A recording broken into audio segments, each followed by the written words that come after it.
नमस्कार दोस्तों, कैसे हो आप लोग। आज हम इस वीडियो में फर्स्ट एंग्लो सिख वॉर का एक रिवीजन करेंगे फटाफट। मैंने इससे पहले महाराजा रणजीत सिंह के ऊपर 2-3 वीडियो डाली हैं और सिख एम्पायर के ऊपर भी मैंने वीडियो डाली है, तो वो आप देख सकते हैं।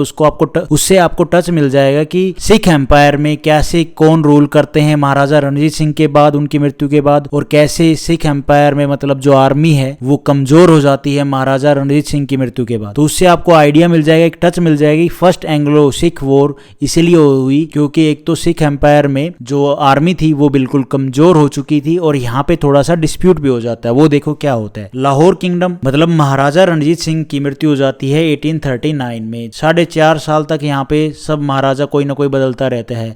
लास्ट में दलीप सिंह सितंबर 1843 तक क्या है वो राजा रहते हैं भैया। वो उस टाइम पे लास्ट जो दलीप सिंह क्या है वहां पे महाराजा बनते हैं। लाहौर किंगडम मतलब महाराजा रणजीत सिंह की जो किंगडम थी, सिख एम्पायर था, वो कमजोर हो चुका था। मैंने आपको लास्ट वीडियो में बताया कि कैसे उनकी आर्मी वीक हो जाती है, वहां पे रेगुलर पेमेंट नहीं जाती है, डिसिप्लिन में नहीं आर्मी। और इस बात का पता ब्रिटिश इंडिया कंपनी को अच्छे से था कि सिख एम्पायर में लाहौर किंगडम में क्या हो रहा है। We learn river Sutlej was boundary between Lahore kingdom and British India company. ये हमने पीछे भी वीडियो में देखा है कि जो ट्रीटी हुई थी जिसमें महाराजा रणजीत सिंह और ब्रिटिश इंडिया कंपनी ने ट्रीटी साइन की थी कि भैया जो सतलुज रिवर है ना, ये वाला पार्ट महाराजा रणजीत सिंह के अंडर में रहेगा, इसमें कोई भी ब्रिटिश इंडिया कंपनी एंटर नहीं करेगी और ना ही महाराजा रणजीत सिंह इसको क्रॉस करेंगे for capture. British India company expansion theory आपको पता ही है कि भैया वो अपना एक्सपेंड करती ही रहती थी। जहां जो भी एरिया कमजोर हुआ, जो भी रूलर कमजोर हुआ, उस हिसाब से उसके साथ ट्रीटी साइन कर लेती थी और टैक्स वहां से कलेक्ट करना स्टार्ट कर देती थी। जैसे कि एंग्लो मराठा वॉर हमने देखी,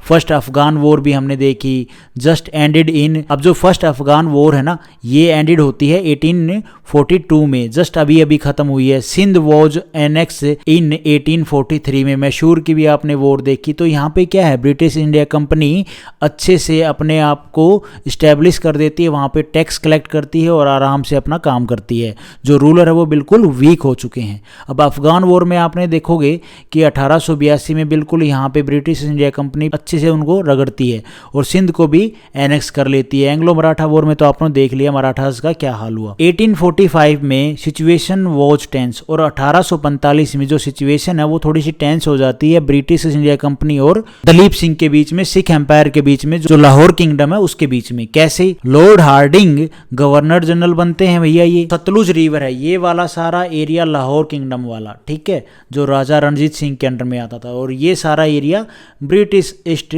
इंडिया कंपनी। अब यहाँ पे इनके बीच में ट्रीटी साइन हुई थी ना तो ये क्रॉस करेंगे इस लाइन को और ना ये करेंगे। अब British East India company increase the number of troops being station near the Sutlej river. यहाँ पे ना ब्रिटिश इंडिया कंपनी क्या करती है, जो अपने ट्रूप्स है ना उनको इंक्रीज कर देती है सतलुज रिवर के पास में।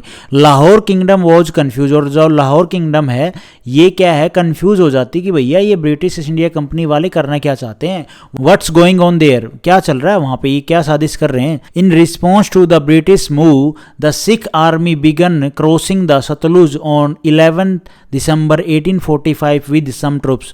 और इस चीज को देख के कुछ जो ट्रूप हैं सिख आर्मी के वो क्या कर देते हैं, क्रॉस कर देते हैं सतलुज रिवर को 11 दिसंबर 1845 को।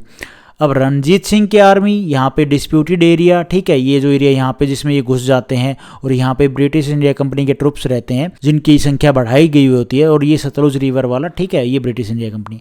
According to British India company के हिसाब से Sikh army cross river Sutlej means treaty of Amritsar 1809 को क्या है ब्रीच किया गया, उसको उल्लंघन हुआ है। तो ब्रिटिश इंडिया कंपनी के हिसाब से सिख आर्मी ने क्या क्रॉस कर दिया है रिवर सतलुज को, इस डिस्प्यूटेड एरिया में वो आई है, कौन, सिख आर्मी के ट्रूप्स आए हैं। तो इसलिए ब्रिटिश इंडिया कंपनी कहती है ट्रीटी ऑफ अमृतसर 1809 का क्या है ब्रीच किया गया, उसका उल्लंघन हुआ है। तो इस चीज को करके British India company make a reason, और ये चीज को देख के ना ब्रिटिश इंडिया कंपनी को क्या रीजन मिल जाता है कि भैया अब हम लाहौर के ऊपर अटैक करेंगे, जो सिख एम्पायर है इसको अब तोड़ डालेंगे। क्योंकि इनको रीजन ही चाहिए था, मेन ये अपने ट्रूप्स तो ले ही आए थे ना, बस इनको एक रीजन चाहिए था। रीजन इन्होंने दे ही दिया थोड़े से ट्रूप्स भेज के, कि क्या देखने ही गए होंगे ये भी बेचारे कि क्या हो रहा है वहां पे।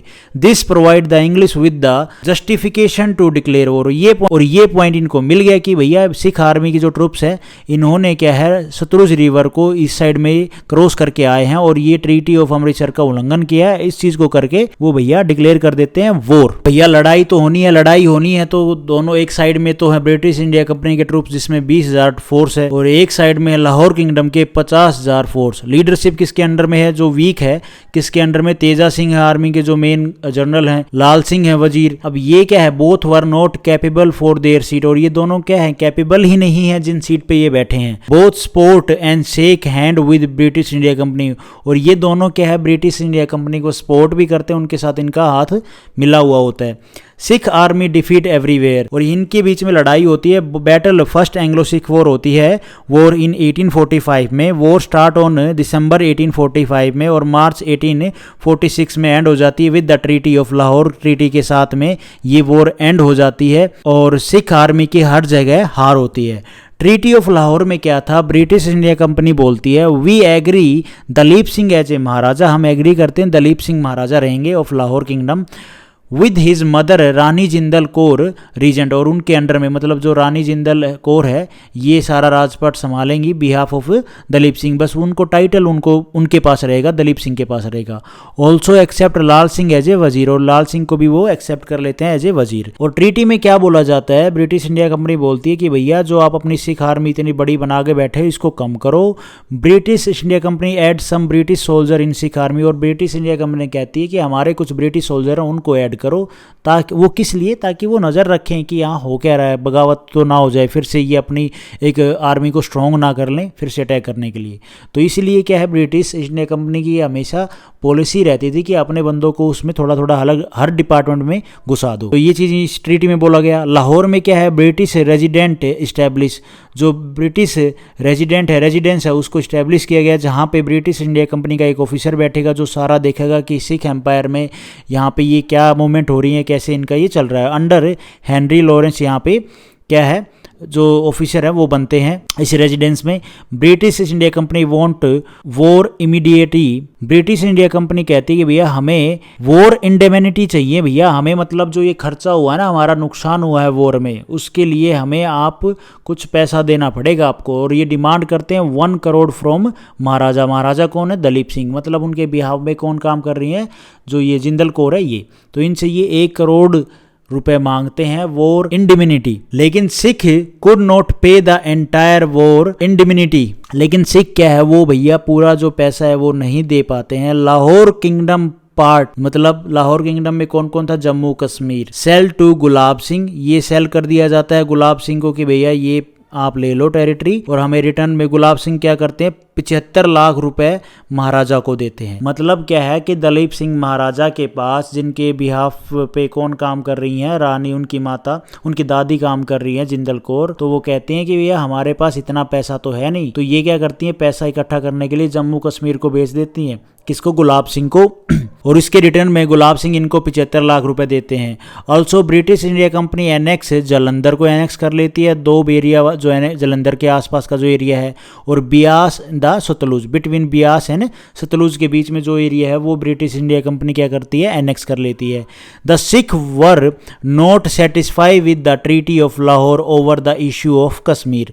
अब सिख क्या है, सेटिस्फाई नहीं थे जो ट्रीटी ऑफ लाहौर हुई over the issue of Kashmir, Kashmir के चक्कर में, क्योंकि लाहौर किंगडम अब ये खुश क्यों नहीं थे, क्योंकि भैया ब्रिटिश इंडिया कंपनी ने 1 करोड़ रुपए मांग लिए, जिसकी वजह से इनको कश्मीर को देना पड़ा गुलाब सिंह को 75 लाख रुपए में। ये सारा जो बवंडर हो गया, इस चीज को लेके क्या है, सिख सेटिस्फाई नहीं थे कि इस ट्रीटी ऑफ लाहौर ने तो हमारा सब कुछ खत्म कर दिया। अब लाहौर किंगडम तो इस चीज को लेके जो ये इशू हो गया था ना जम्मू कश्मीर वाला, इससे सिख क्या सेटिस्फाई नहीं थे, तो लाहौर किंगडम क्या करती है, रिबल कर देती है, दोबारा से ये क्या है वॉर छेड़ देते हैं, लेकिन ब्रिटिश इंडिया कंपनी इसमें जीत जाती है।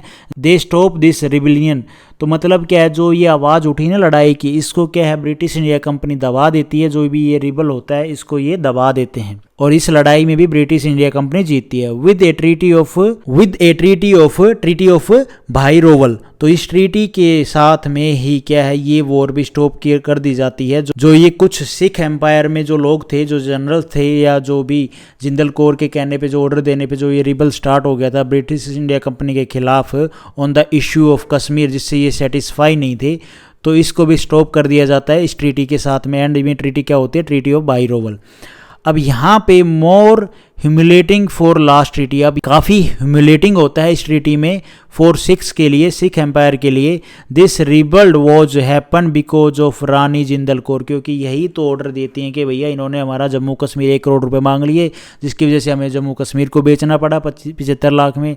ये तो बहुत बड़ी बात हो गई है। तो इसकी वजह से इनके ऑर्डर पे ही ये सारा रिबल स्टार्ट होता है, और इसी के साथ में जब ये ट्रीटी साइन होती है तो सिखों को, सिख एम्पायर को, रानी जिंदल कौर को काफ़ी ह्यूमिलेटिंग किया जाता है इस लास्ट ट्रीटी में। ह्यूमिलेटिंग में क्या किया जाता है, जो रानी जिंदल कौर है इसको बोलते हैं ब्रिटिश इंडिया कंपनी वाले कि भैया सबसे पहले तो इनको हटाओ रीजेंट की पोस्ट से। Rani Jindal was sent to Banaras as a pensioner, और रानी जिंदल कौर को बनारस भेज दिया जाता है एज ए पेंशनर, उनको पेंशन दी जाती है और वहाँ पे वो रहती हैं।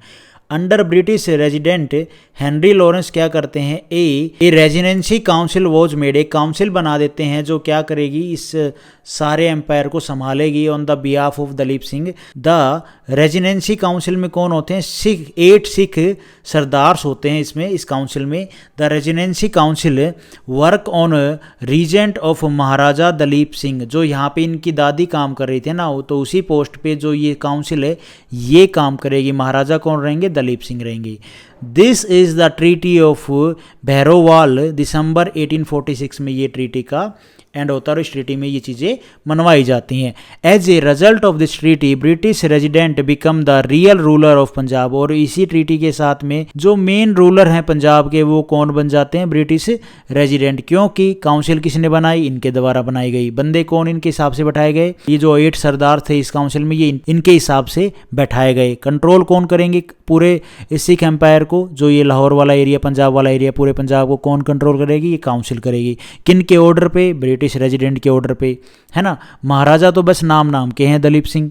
विच lost its independence and had become a vassal state, और यहाँ पे क्या है, अपनी इंडिपेंडेंस यहाँ पे पंजाब खो चुका है, एक वैशल स्टेट के रूप में कन्वर्ट हो गया है। तो होप आपको फर्स्ट एंग्लो सिख वॉर का एक बेसिक सा रिवीजन हुआ होगा। Thank you for watching this video. Video आपको ठीक लगी तो लाइक करना, चैनल पे नए हो तो गाइज सब्सक्राइब करना।